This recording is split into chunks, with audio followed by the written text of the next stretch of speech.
everybody. It is a chilly one here in Arizona, and by chilly I mean 68 degrees. Yes, I have two jackets on. Yes, it's cold for me. But we got another epic van tour today. It is going to complete the saga of the all-wheel drive Chevy Expresses. If you didn't check out Pepper, our last Chevy Express, the link is down below. Go check it out. That was an awesome van build. And then this is Salt. See what I did there? But it's going to complete our all-wheel drive Chevy Expresses that we're doing. Let's go check this one out and what we did to it. Right here, first thing is the 2008, 2009, 2010 Chevy Expresses. The paint is known to flake off. So when this came to us, the paint has flaked off the hood, the roof, spots everywhere. It was looking really ugly. And the guy got quoted almost $6,000 for a whole new paint job. What we're able to do for him is we actually gave him the bed liner coating that we've done on a couple of our vans. Carlos knocked it out of the ballpark with it. It looks 20 feet away, it looks just like a white paint job, but up close it's nice, durable, and gives it a cool texture. This is the all-wheel drive Chevy Express, so it's the shorter body, as well as being the all-wheel drive, it's got the 4.8 under the hood, which for the size of the van does just fine over the mountain passes. This one's a little one-off because it's got some BF Goodrich tires underneath it, as well as a 2-inch lift kit. So the stance of the van is brought up a little bit and it kind of looks mean and aggressive, as well as it's more capable off-road. Up top, we didn't put the roof rack on, it was already on there, but we did a couple slight modifications. We put our solar panels up there, we put them right there attached to the bottom of the rack. But the one thing is the owner has some 10-foot kayaks they bring along.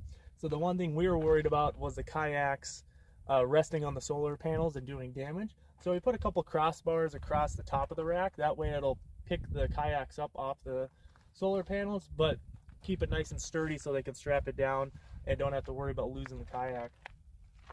But just look at this awesome paint job, guys. I can't believe it. Carlos is getting so good with that. We got a couple more coming in, and I recommend it to everybody. It's super durable, and it gives an aggressive looking paint job on the outside. Well, enough of me talking about the awesome paint job. Let's take a look on the inside. This is a little similar to Pepper, our van. Check the link below for that van tour. But it's still a pretty awesome van, guys. So let's start with the floor. We got our waterproof vinyl plank. Like always, we like to put the bench over here because it does a couple of purposes. First, it's added seating. We can attach our swivel table to it. And then we always like to use it as our kind of control center for all the switches and stuff. So we got the outlet for the diesel heater, we got the diesel heater controller, we got the inverter switch that's connected to the 110 outlet, as well as we got our main switchboard and control panel for all the 12-volt stuff. So there's got the volt meter in there, it's got the 12-volt outlets and all the switches for controlling everything inside the van. Up front here, it already had the swivel seat installed. We didn't do that, but like we recommend in every van to put 2 swivels in, or depending on who's coming with you on the adventure, to at least put 1 in. A cool thing that we did, if you guys can see over here, we put some L-track on the floor. What that is going to happen is they got a $6,000 mountain bike they bring with them, and they didn't want to have to put it on a rack on the outside of the van. And with these Chevy Expresses, they're pretty small. You really can't fit a bike inside under the bed. So what's going to happen is the L-track will give them the possibility of putting a bike mount and actually storing the bike inside here in the hallway. So that was really cool. We'll get pictures from them when that works out. But besides that, up front here is completely stock. And then moving on to the driver's side of the van, we got our 5 feet of countertop space with our awesome butcher block countertop. Always got to have the sink cover with our stainless steel sink and stainless steel pull-down faucet. Keeps it looking contemporary and clean, but also the sink being 9 inches deep, keeps the function going. Down below here, guys, like always, we got our super simple water system. 7 gallons of fresh water, 7 gallons of gray.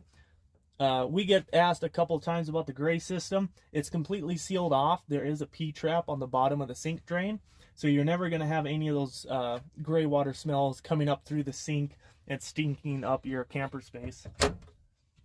Everything's on the nice 15-pound latches, so nothing's gonna fly open on you. Really cool thing that we did on this van is we got this Suburban glass top stove. So the one thing is he wanted a stationary cooktop, but we wanted to make sure that we could, you know, still retain the countertop space and use it. So you got this nice glass top that you can cook, cut on, do all that good stuff. And then underneath is your 2-burner propane cooktop that is hooked to the 20-pound bottle in the back.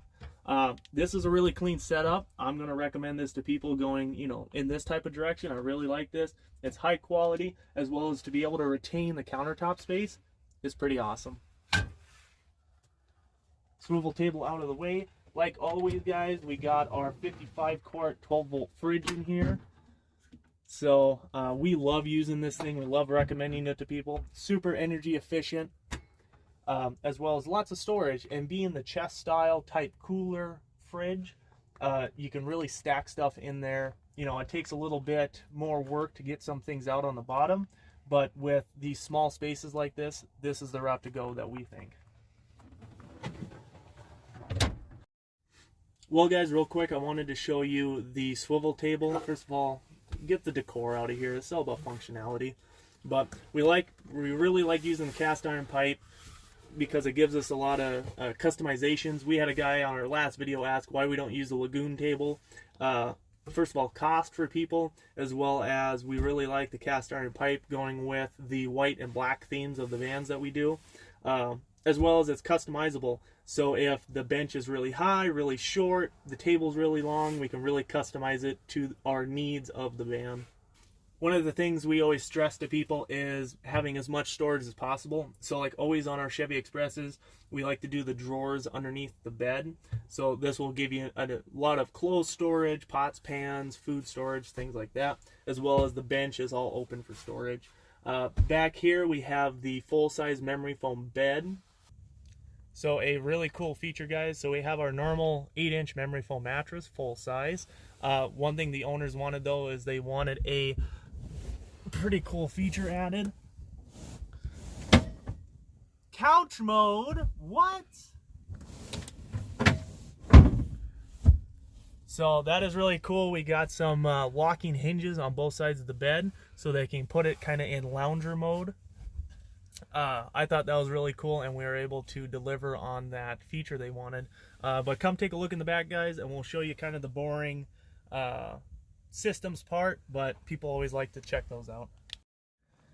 So in the back here, guys, just a couple systems we got to go over. One thing is the door panel covers were missing here in the back, so we did our custom vinyl covers. We really like to do that clean things up, as well as we made sure we insulated the doors with 3M Thinsulate.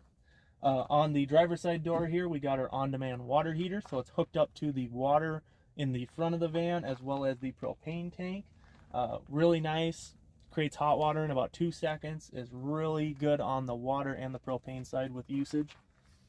Like always, on the driver's side here, we got our Renogy electrical system. We got everything on breakers, we got everything ready to go. MPP charge controller, 1000-watt inverter, the DC to DC charger, the AGM battery. Lets him stay off grid but have full power for whatever he needs. This thing right here, guys, is actually the propane box.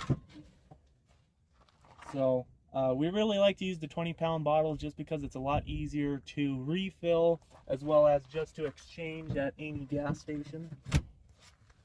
Door is sealed, clips right on. Over here you'll see the diesel auxiliary tank. That is for the diesel heater. That thing's going to warm the van up in about 5 minutes. So that is really nice. We like using that. This is going to be a ski rig. So one of the cool features that we did is he has some 185s. If you see that hole there, that is actually going to the bench area. So he's going to be able to fit his couple pairs of 185s, his powders, and then his Lodge Day skis. But no, guys, this was a really awesome van. I enjoyed it. They gave us some cool things they wanted done to the van that we're able to deliver on, as well as it's just a nice, clean looking van. Well, guys, thank you for coming along with this one. So this is going to end the all-wheel drive Chevy Expresses we're doing. We're going to hop back onto some Transits for the next tour. But it was really fun to see the 2 different styles that people go with and the 2 different vans and their uses.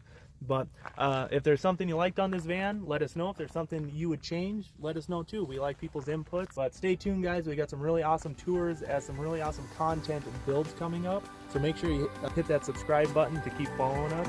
And thank you for the support so far with this adventure. And keep watching. It's only going to get crazier. Have a great day, guys.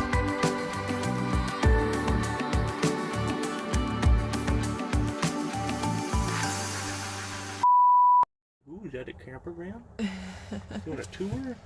That must be a Carefree Camper. Oh no, that's that one in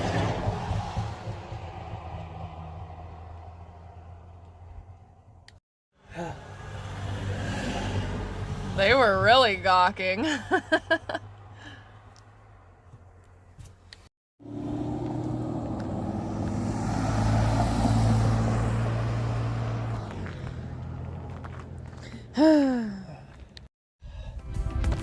You gotta listen for the thing.